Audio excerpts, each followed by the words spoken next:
Bonsoir. Ce soir, je voulais juste terminer la présentation que j'ai commencée hier. Donc, je vais rapidement passer sur un mode PowerPoint pour continuer de vous traduire l'article dont je vous ai déjà parlé hier. Donc, pour ceux qui ne l'ont pas vu, on est le 8 janvier 2020. Donc, c'est une vidéo qui est parue le 7 janvier 2020.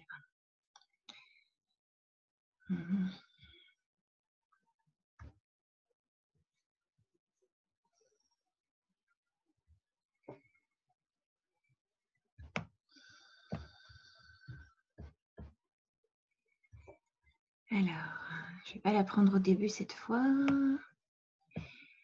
C'est pas là.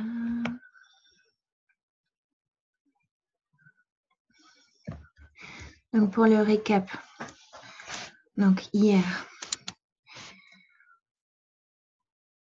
on a vu le manque de limites, donc de lack of boundaries, et l'abus narcissique.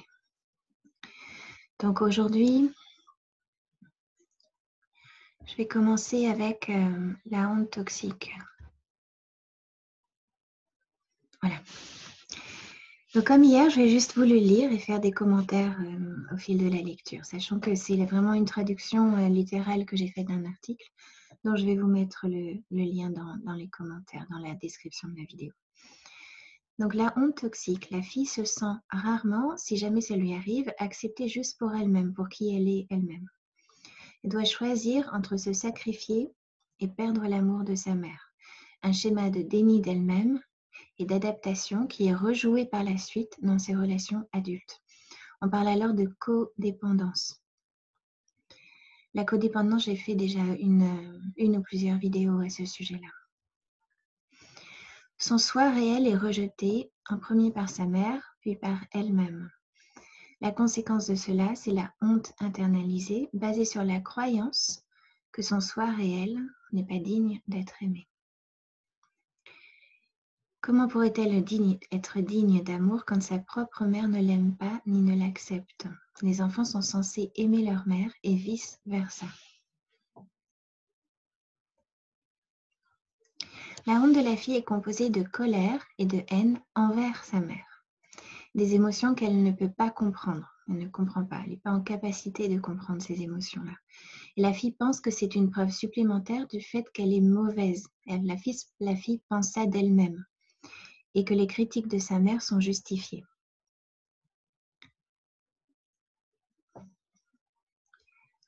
Ne se sentant jamais assez bien, sa vie est un perpétuel combat et manque d'épanouissement. Puisque l'amour doit être mérité, gagné, elle peut répéter un schéma, un cycle d'abandon dans ses relations une fois adulte. Un autre élément, une autre conséquence, c'est ça c'est un élément en fait qui caractérise la mère narcissique, c'est le manque de disponibilité émotionnelle. Il n'y a pas ce confort émotionnel et ce sentiment d'être proche que la tendresse et les soins maternels procurent chez les mères entre guillemets normales. Les MN peuvent combler les besoins physiques de leur fille, mais les laisser en plan sur le plan émotionnel. La fille ne réalise pas ce qu'il manque, mais elle désire plus que tout la chaleur et la compréhension de sa mère.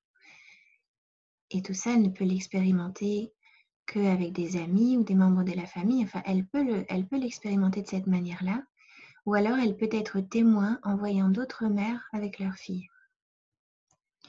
Elle aspire à une connexion insaisissable qu'elle a pu ressentir de manière fugace ou qu'elle n'a jamais ressentie. Elle n'apprend ni à identifier ni à donner de l'importance à ses besoins émotionnels. Elle n'en a même pas conscience. Elle ne sait pas non plus comment les satisfaire. Sans en avoir conscience, elle ne peut pas savoir comment les satisfaire de manière appropriée. Elle essaye de les satisfaire, mais tout ça, tant que ça reste dans l'inconscient, ça risque d'aboutir à des comportements qui vont pas l'aider au final. Donc, ce qu'il reste, c'est un sentiment que quelque chose manque et l'incapacité à se nourrir elle-même sur le plan émotionnel et à se réconforter.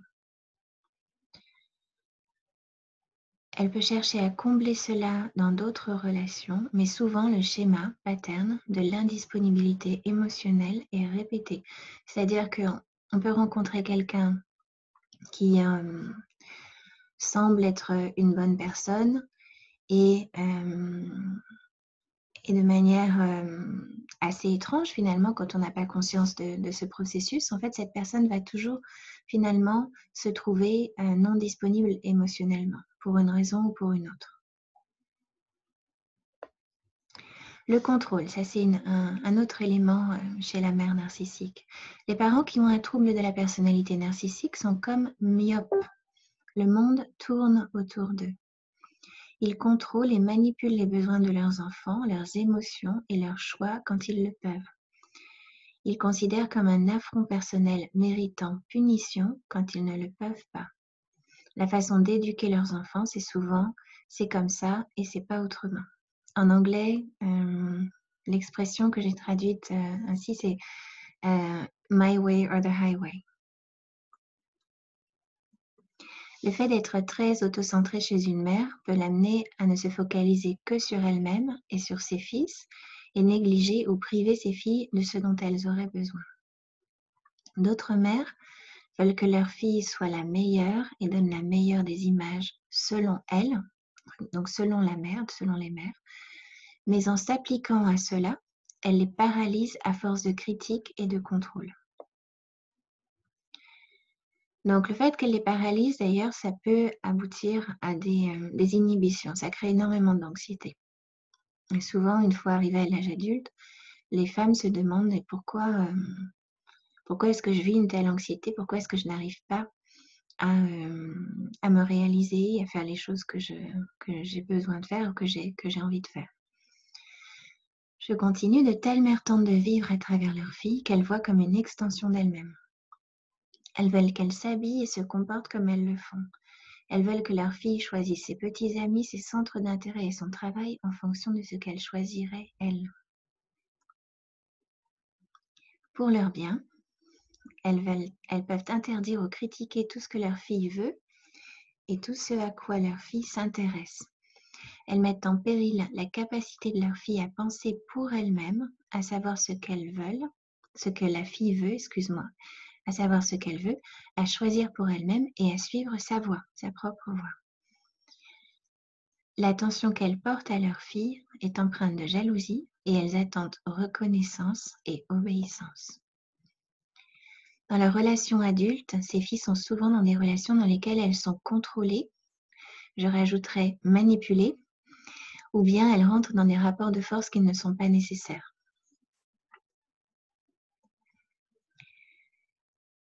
Un autre élément, donc, c'est la compétition qu'instaure la mère avec sa fille.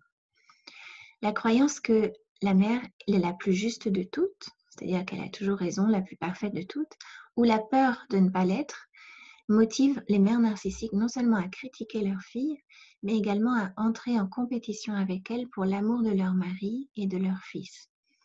Sachant que la compétition ne s'arrête pas là, hein. Ou alors elle peut juste ne pas concerner ce domaine-là, mais se poser sur d'autres choses comme le succès social, l'image auprès des gens. Elle peut même concerner le fait de se sacrifier plus que l'autre ou de souffrir plus que l'autre. Parfois, c'est un petit peu bizarre. Donc, ces mères aussi ne peuvent pas protéger leurs filles s'ils abusent d'elles. Donc, ils, ce sont les frères et les pères. Et les mères peuvent ne même pas reconnaître l'abus. Et ça, c'est très embêtant parce que quand la mère ne reconnaît pas un abus, c'est-à-dire qu'elle est dans le déni ou alors simplement elle ne nomme pas l'abus tel qu'il est et en disant que c'est un abus, en signifiant que c'est un abus et en allant consoler la fille, si elle ne fait pas ça, la fille risque de considérer que c'est quelque chose de normal et donc après dans ses relations adultes, si elle rencontre le même type de comportement, elle ne va même pas reconnaître ce comportement comme étant abusif. Je continue.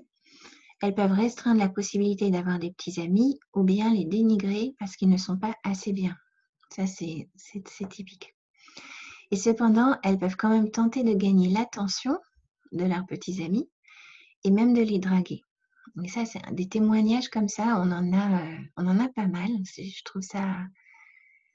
Je l'ai jamais vu de mes propres yeux, personnellement, et je trouve ça dingue. Afin d'avoir le contrôle et d'être numéro 1 dans la vie de sa fille, elles peuvent envahir sa vie privée et saper les relations qu'elle peut avoir avec ses amis ou les personnes de sa famille. Voilà, donc là, j'ai nommé quelques caractéristiques de la mère narcissique et les liens que ça a avec les relations futures, donc de la fille devenue adulte avec ses partenaires de vie. Et je vous en parlerai encore parce que tout ça, c'est important. Pour le moment, je vais juste conclure avec la fin de l'article que j'ai traduit sur la guérison. Guérir d'un traumatisme dû au fait d'avoir grandi avec le sentiment d'être rejeté et avec le sentiment de honte, ça prend du temps et ça demande des efforts. À la fin, il s'agit de guérir de la codépendance. C'est que cette façon d'élever un enfant, ça crée chez lui de la codépendance. Je l'ai expliqué dans une autre vidéo et j'y reviendrai plus tard. Cela débute avec l'identification et la compréhension que les messages qui ont véhiculé de la honte et les croyances transmises de la mère à la fille sont faux. Donc ces messages sont faux. Et ça met du temps souvent pour intégrer à quel point ces messages sont faux. Ce n'est qu'après qu'on va remplacer la voix maternelle négative qui a été internalisée, le critique intérieur, par le fait de prendre soin de soi. Donc, prendre soin de soi, c'est à différents niveaux. Au niveau émotionnel, prendre soin de soi par notre dialogue intérieur, prendre soin de soi physiquement, enfin, de toutes sortes de manières. Ça aussi, j'en parlerai. Donc, comme hier, pour celles qui ne l'ont pas déjà, si tu souhaites faire le point sur les traits narcissiques avec ta mère quand tu étais enfant, tu peux télécharger le PDF que je mets à ta disposition. C'est gratuit. Tu as juste à cliquer en fait sur le lien que tu trouveras sous la vidéo. Tu peux également prendre un rendez-vous en ligne avec moi si tu le souhaites. Tu trouveras également le lien pour prendre rendez-vous sous la vidéo. J'ai rajouté le lien pour un autre PDF qui concerne les traits narcissiques que tu peux potentiellement trouver chez un partenaire de vie. Surtout si tu as une mère narcissique ou simplement, soit c'est le hasard, soit c'est parce que tu es une personne très empathique, très hypersensible et ça arrive. En tout cas, parfois on est plus prédisposé que d'autres à rencontrer ce genre de personnes. Donc, j'ai mis donc les liens des 2 PDF dans la description de la vidéo. Et voilà. Donc, c'est terminé. C'est terminé pour cette présentation. Donc, voilà. Donc, entre hier et aujourd'hui, je t'ai juste traduit un article que j'ai trouvé super intéressant. N'hésite pas à me dire ce que tu en penses dans les commentaires. N'hésite pas à m'envoyer un message. Je te mettrai un lien de contact dans la description de la vidéo. Et je te dis probablement à demain. J'ai dans l'idée de refaire des séances de sophrologie qui seraient plutôt adaptées pour les filles de mères narcissiques, mais qui peuvent convenir aussi à d'autres personnes. Dites-moi en commentaire ou en m'envoyant un message ce qui vous plairait ou simplement ce dont vous ressentez le besoin ou donnez-moi une problématique, quelque chose qui m'aiguille pour me donner les... Enfin, voilà. Enfin, vous m'avez compris. Je vous remercie de m'avoir écouté et je vous dis à bientôt.